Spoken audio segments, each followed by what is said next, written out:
So if you've been playing the game every single day, you will now have the new daily login champion, Skeletor. Now, I did a little bit of testing on the live stream that I did on Saturday night to see how well he is going to play. And I have to say, I think he's a little bit on the weak side for a sort of pre-existing mid to end game player. But I still think he's decent for an early game player. What we're going to do in this video is I'm going to break down why I think that. I've got a build that I can show you some of the different things. I haven't booked him because I don't think he's worth it for a lot of players. But I want to just show what you can use him for. Where is he actually beneficial? And my approach today is going to be very much a case of, if you're a new player, just starting in Raid Shadow Legends, is he worth you investing any sort of resources in? And if you do, where can you play him? So let's do a bit of a breakdown of his skill set first. Okay, so we've got an A1 Havoc Scythe. He's going to attack one enemy 2 times. Each hit has a 75% chance of increasing the duration of a random debuff on the target by 1 turn. Now, this is a watered down version of Vizier Overzealous, right? We used to see this in Clan Boss a lot, where extend the duration of debuffs so that you can get the maximum effects of your different champions. Vizier had a similar thing where he would have a 35% chance, I think, to extend all debuffs. That's the difference here. This is all, the other one is 1. So this is automatically a decent but a weaker version of that effect, because it's going to guarantee you, when you book it, a chance to extend the duration of 2 random debuffs by 1 turn. Now, it could even be the same random debuffs. There's no guarantees with these things. It's an okay ability. Then we got Skull Comet. Attacks one enemy, has a 75% chance of placing Petrification. Now, if you don't know what Petrification does, you can always click on these more info. It will tell you all the debuffs in the game and what they do. Petrification is a bit of a unique one. There's not many champions that can do this, okay? Petrification is pretty much a Mithrala special, and there's one other champion that does it as well, or one other boss that does the mechanic Petrification. I can't remember. I think it's Arbaeus that does it. So what does Petrification do? Well, if you get petrified, as long as you don't have block debuffs, it will remove all the buffs. It will make you take less damage, and it will also stop you from having your turn meter dropped. It will also increase the damage your bombs do to them. So it's kind of like a Stone Skin debuff is the best way to consider it. It gives you a level of damage reduction. It gives you some protection against turn meter, but it will strip any buffs that you've got. And it also acts like a block buffs. It also acts like a crowd control, a CC, because it will make you skip your turn. So it's almost like you're stunned with block buffs, and you also have Stone Skin negative effects on you. That's the best way to describe it. Now, what Petrification doesn't do is it doesn't remove Stone Skin, and it can't remove block debuffs. So if you try to petrify a target that has block debuffs or Stone Skin, it will not work, even to the extent of Mithrala. Mithrala has this passive where if she hexes you, there's a 50% chance she's going to petrify you. If you put block debuffs on yourself whilst you're under hex, this will never happen. It's a hard counter to it. So petrification in itself is not all that powerful. But if you do apply it, then obviously you can stop the enemy taking a turn. It's a bit of a crowd control. And it is a 100% chance on a single target on a 3-turn cooldown. If it's a boss, obviously you can't petrify a boss. It instead does decrease attack and decrease speed. And that's really important, because these are some of the best debuffs for a early game player and someone who's progressing in the game. Decrease attack stops you taking damage. It's very, very good. It reduces the amount you take. Decreased speed gives you more opportunities to get back around to your team. Whenever a petrification debuff is removed, there's a 50% chance, goes up to 75% for that to have a decreased speed for 1 turn. Honestly, that effect should be 100%. If I'm being honest, because it's not that powerful to have a single turn decrease speed on a single target for 1 turn after they come out of petrification. It's not like you're spamming petrification on everyone. I don't understand why it's not 100%. But this, as an early game player, as you're just starting out, these 2 debuffs are really, really valuable. Then we have Begone Fools. Places an increased accuracy on all allies for 2 turns on a 3-turn cooldown.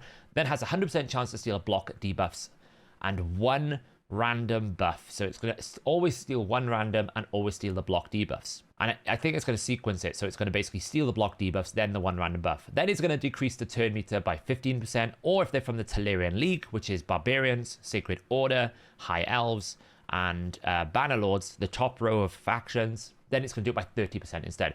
30% decreased turn meter with an increased accuracy and a 2 buff removal is pretty good on a 1 ability. It's pretty good, especially if it's AoE. It doesn't attack, so you don't have to worry about affinity, so there's no sort of weak hitting. You can always 3% this, but you can't weak hit and then not have it happen. And then finally, we got a passive, Master of Evil. Whenever this champion attempts to place a debuff, steal a buff, or decrease an enemy turn meter, or increase the duration of a debuff, it increases this champion's accuracy by 20 for each buff on that enemy. Okay, so if an enemy's got 5 buffs, it basically makes it easier for him to land his effects. And whenever this champion is hit, he's got a 40% chance to place a decreased resistance. This becomes a 75% if it's, again, from those 4 factions. So obviously, He-Man is in Sacred Order. That's kind of like what they're trying to play into. We also have a 60 accuracy aura in all battles, which is great. And you will get a 5-star soul from the daily login after you do the phase 2. So that's also a brimstone consideration. Okay, so that's his skill set. Right now, that skill set is very niche. And that's what I'm going to say with this guy. He's niche. If you're a pre-existing player, and what I mean by this is if you've been playing the game for 3 to 4 months, you probably are going to look at this guy and go, I don't think I have a use for him. And you wouldn't be necessarily wrong. Okay, you wouldn't be wrong. That doesn't make him a bad champion. It just means that he's niche. Now, why do I mean he's niche? I actually think he's pretty strong into Iron Twins. Decreased speed is very important in Iron Twins because Iron Twins will stop filling his turn meter when you buff if you put decreased speed on him, and decreased attack will help you reduce the damage. Very good. I also think he's a bit of a kind of like a budget Supreme Kale, right? Supreme Kale came in and he basically made it so that your team didn't need as much accuracy because he would place decreased resistance, place increased accuracy, and those 2 combined effects meant that you could really reduce your stat budget. Now, he's not as powerful as that because obviously he only has it when he gets hit, but you have that same effect. You're going to get increased accuracy, he's going to put decreased resistance, and he gives you a 60 accuracy in all battles. If you are struggling to hit some of the high stat breakpoints for things like Sand Devil, things like Iron Twins, things like Doom Tower, things like Cintranos, some of these places, like, he could be really, really good in Amius. These places where you need like 500, 600 accuracy, having an increased accuracy with a decreased resistance is going to help you tremendously. It's going to be a really good stat budget saving. So if you're in those situations, he's quite good.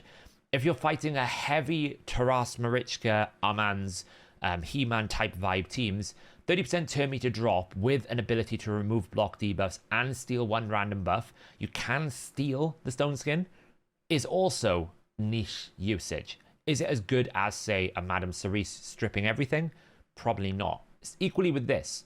A single target decreased attack and decreased speed is great into bosses, but is it better than, say, a Stag Knight that can do decreased attack and an A1 decreased speed? Probably not, but it depends on what you've got. I'm going to say that this guy is great if you're just starting out in Raid. Access to a 5-star Brimstone, right? This, if you're watching this for the first time, you don't know anything about how to play Raid Shadow Legends, starting out, progressing through stages, killing bosses, the best way to do it if you don't have sort of an enemy max HP or a very good poisoner is this blessing, Brimstone. 60% chance to place a smite debuff. This will do a lot of damage to a boss. We're talking 250,000 damage. He's basically giving you free damage on a boss whilst giving you a decreased attack and decreased speed on that boss as well, as long as the boss is not immune to it.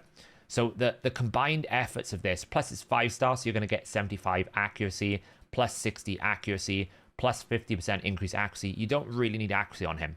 As a new player, that is a blessing, because trying to farm an accuracy banner for this faction will be difficult. Trying to farm materials for perception and everything else when you're working through early stages of faction wars is going to be difficult. It's going to save you time. So that is where my kind of perspective is. If you're beyond 4 months, I think you will find that he becomes kind of like someone you use in an arena setting or very, very specific places. He might be pretty good in some Cintrano stages if Night Revenants and you've got some kind of awkward restrictions, just because he is giving you some pretty strong crowd control and a lot of decent turn meter. 15%, even without the Talarian requirement, is still a decent on a 3-turn cooldown. Now, some negatives here. I don't like how many books it requires. And if you're a new player, be very careful. I would not rush to book him. It needs a tremendous amount of books. What have we got here? 5 plus 4 plus 4. That's a lot of legendary books to commit to basically a champion that you might outgrow very quickly. And without the books, it is inconsistent. 75% on a 5-turn cooldown. These are long cooldowns. If we compare it to someone like Rathalos, who is also a login champion, you didn't need to book him. This was a 4-turn cooldown without books. This was a 4-turn cooldown without books. Everything worked, okay? You know, you're not getting a guarantee on the A1 anyway. You didn't need to book him. That's what was so good about Rathalos. With Skeletor, if you really want to invest in him and want to get the most value out of him, he does need a book. So you can see I haven't booked him because I don't think, for me, it's worth my legendary books. Now, let me show you a quick build. Obviously, I've not put masteries on him. I put a few little things. I tested him, and I've built him particularly for an arena test bed, right? I wanted to use to see how good he was going to be in arena. I wanted to test this A2. So I've kind of built him in pinpoint as 4 pieces. Now, I don't have an awful lot of pinpoint. I didn't farm enough of that event dungeon. I really should have done. So I've gone for a 4-piece pinpoint because this will and this will trigger polymorph quite a lot. So if you want to use them in arena, you absolutely need pinpoint because these 2 effects where they're stealing buffs and placing debuffs are absolutely going to ruin you. So I've got him in 1 piece of 4-piece pinpoint. I've got him at around about 308 speed and 559 accuracy with a bit of defensiveness. Like when he gets his soul, the soul will add a lot of the tankiness. These days, most of my effective HP comes from the stats I get from a soul. I get a flat 600 defense, a flat sort of 8,000 HP. That's where I go and get my defensive stats. I avoid it in the build these days. So that's why I haven't really focused too hard on getting defensive stats here. You know, accuracy and resistance and those things will come, but I don't really think he needs resistance. So what kind of arena teams? Let's start on an arena level. Let's work our way from the end game back to the start of the game. What kind of arena teams is he going to be good into? It's going to be teams where there is a tremendous amount of buffs that you need to deal with. For example, let's see if I can find a team that I'm thinking of here. Something like this is a pretty good example, right? They're not specifically fast. They're not specifically crazy. This is the type of team that Skeletor is going to be more efficient in. So I've just kind of tried to build a bit of an accessible team. Obviously, Freya was a guaranteed champion recently. This could be a Thor, as an example. I've just tried to put a win condition in here. Mithrala could be kind of cool with the whole petrification bonus here, with his petrification passive here, because this could be kind of cool. This should work with other forms of petrification. And really what we're looking at here is I'm expecting this team to have a lot of stone skin and shields, right? So we got a shield, we got a stone skin. So what we can do is we can try and steal that stone skin. But as you see, like I said at the start of the video, it's still a 50-50 when you try to steal these buffs, right? There's no guarantee that you're going to be able to steal these buffs. So that is always a bit of a problem. And likewise now, like I said at the start of the video as well, this petrification thing, it doesn't work if the enemy is under block debuffs or stone skin. So you can see if I try to do this, it's just going to say debuff blocked. It's not going to do anything. So that's the kind of problems we've got with this skill set is there's so much stone skin and so much block debuffs in the arena right now. It's going to be very difficult for you to be able to use that A2 in any meaningful manner. Now, obviously, he's not booked, so we're just going to cycle through here and just get back to his abilities. But once these block buffs are up and things like this, like we can steal some good buffs. So we'll see here if I use this ability, I will pull a lot of the buffs off the enemy. I was able to pull the block debuffs away completely and steal another buff. Now it's stealing, which is nice because he gains the benefit. If you can steal the stone skin, he's going to get the stone skin. So stealing is a little bit better than removal. It's just not a massive one, if that makes sense. And obviously you're going to suffer with cleanse here, but you know, we could petrify someone. So let's say, this is also subject to weak affinity as well, by the way. So keep in mind about affinity, but let's just say we want to petrify this guy. Okay, we didn't land it because he's not booked. Of course not when you want to test this. This is why I really should have booked him for this, but I really just don't feel like he's worth booking for my level of an account. Okay, you see there's loads of buffs up right now. I'll be able to steal a tremendous amount of these buffs. I stole increased accuracy. I placed the increased accuracy, stole increased speed, and I stole the block debuffs. Now, obviously, it's not fully booked, so we can't get this away. But there you go. There is the petrification and the hit, so that we get the petrification from Mithrala's Hex, and we also get the decrease resistance from his passive. We could probably go in and we can say, let's petrify this. There's another petrification. So you see how petrification can be good. I fully removed those buffs because he didn't have block debuffs or stone skin. But the thing about petrification, as with all things, is the decreased speed, is it can just be cleansed away. So that's always something to remember. It can just be cleansed away. So that is where I think he can be good. It is a very utility usage. If you're fighting up against lots of buffs, he will be able to get rid of some of those buffs for you. Is it stronger than just, say, someone who can remove all buffs? No, I don't think it is. I don't think it's going to be effectively something you're going to be able to get away with just those two abilities. I just think petrification itself is too much of a niche ability. It's not powerful enough to be able to to deal with the stone skin meta and the block debuff meta we kind of have. There's so many champions these days that will run stone skin, that will run block debuffs, and petrification just immediately gets, it does not protecting against that. The same thing as it's the same as when we have cleansers. There's a lot of cleansers in a live arena these days that can basically just instantly remove it. People run stone skin into a cleanser. That's his problem in arena. But those are the types of teams you would run him into. There's probably no point running him into a speed team because it's a single target petrification. And like I said, petrification will actually reduce the damage you deal. It's a mini stone skin effect, so it's going to do more damage if you use bombs on it, less if you try to hit it. You also can't turn me to drop that thing. You could use it as a way to stop sort of the petrification of Siegfried, right? Siegfried's got his passive. If he's about to be killed, it'll block that damage. So maybe you can do that with the whole kind of what happens if he's under petrification. There's some options for this. I think you might find over the next week, people will find like, okay, he's kind of good into this specific requirement.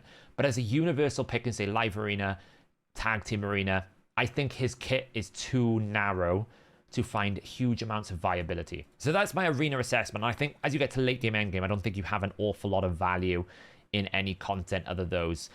He might be quite good in terms of Amius because the rotational aspect of Amius means that you will struggle with accuracy requirements. So being able to give this team increased accuracy and decrease resistance on the enemy is going to be useful. But keep in mind that the boss will flip that decreased resistance to increased resistance. So it could be also a problem because you can't control when this is going to happen. So you don't want him to necessarily have it when he then returns it back to an increased resistance and then basically gives you the same problem. You can obviously steal some buffs, which is great. But then if you have too many buffs on your team, he can flip those buffs as well. So buff control is one of the most important aspects of Amius. If you can't control them, it could be a problem. I think his best dungeon is actually Iron Twins. I do think this is his best dungeon because of this passive here where he will effectively gain turn meter unless he's not under increased speed, right? He fills turn meter by 10% whenever they receive a buff. So you could use him to put the decreased speed, decrease attack, and there'll always be the qualifier. Hey, is he good in Cintranos? Well, he might be good if Night Revenance is on an Iron Twin stage that you need to beat, right? He might be good if you need a decreased attack in certain places. It might be good for Sorath if Sorath needs Night Revenants because he's going to be able to give you increased accuracy to try and deal with the Sorath passive. There will always be a potential that there's a Cintranos rotation that comes out that requires you. And also we have Chimera coming up, and those Chimera trials where you have to do specific combinations of things with specific buffs. It might make him valuable there because that is a single boss encounter. Any single boss encounter, I think Skeletor is much stronger than something like Hydra where you have multi-boss or waves where you have multi-character issues. The A3 gets good in waves, the A2 loses tremendous amounts of value. So as a mid to late game to end game player, I think the overall summary is you kind of are going to pick him up and he's probably going to be a bit of a vault lord for you until something pops into your requirements that you go, I need someone with this specific effect. That's what I think is going to happen with him. There aren't many decrease resistant champions in the game. So if one of those trials requires you to have decreased resistance, that could be a qualifier, right? Look how many I've got in my account. Not many. We have Tatsu. Okay, we got Great Hoof Loriaka, probably the better one. We've got Sulfurion, Void Legendary, right? You only get it when the burn ends. So if a boss is immune to burn, it's not going to work. We got Supreme Kale, Void Legendary. You know, there's one epic in my entire account that has this, and then you have Nari the Lucky and Old Fusion. So if you don't have a lot of these champions, decreased resistance is not like it's around a lot, and you might need that for one of the trials in Chimera. So that's the only places I think a mid to end game player is really going to go, oh, I'll use Skeletor. I think he will become a kind of a bot. Now, for an early game player, if you're starting out, if you've only been playing the game for a couple of weeks, if you're in the first month or two of progression, you're not going to be swimming in you're not going to look at my account here and go, oh, wow, look how many souls he's got. Look how many 5-star souls. I have so many options that you will not have. You won't even have a tremendous amount of epics available to you. And if you do, a few of them will be leveled up. And epics cannot get access to legendary blessings. And legendary blessings, specifically Brimstone, is incredibly valuable for your progression aspect. You're going to get a 5-star soul. That is big. That means you have access to Brimstone. You're going to get that for free. As long as you play the game, you're going to get that for free. That is where I think he's the best use for you right now, okay? When you're in that early stage, you can go into Dragon and you will get a single target decrease attack. Now, the booking is a big problem for him. I would highly recommend you don't book him as a new player because it's a lot of investment. Until you know for certain that he's going to be a long-standing use for your teams, booking him is basically probably all of your legendary books you'll have for a while until you hit Clan Boss Ultra Nightmare. That is where you get your legendary books. I would avoid booking him, but he will struggle without his books. That's the only downside to him. I don't like him for that. He's a little bit like Adeline. When Adeline came out, both needed books. So you will have to run a 75% chance of that decrease attack. And that might make or break your run. It might do. But at least you have access to a 5-star Brimstone with a good decrease attack and an ability to extend debuffs. It's going to be quite useful in Clan Boss because decrease attack early on is very, very important. And you can extend the duration of decrease attack. It might only be random debuffs, but you're probably not going to put loads of debuffs on. You might put some poisons maybe. Extending the duration of decrease attack will help you deal with the fact that you probably don't have a lot of gear. And like I said, he does bring an awful lot of increased accuracy. Use his aura. Use this increased accuracy. You're not going to have to run a tremendous amount of accuracy in your teams. So there we go. That's my assessment of Skeletor. I think if you're an early game player, yeah, use him. Use him for Dragon's Lair. Use him for anything you're progressing in that you're struggling with decreased attack. Doom Tower is a very important early game progression.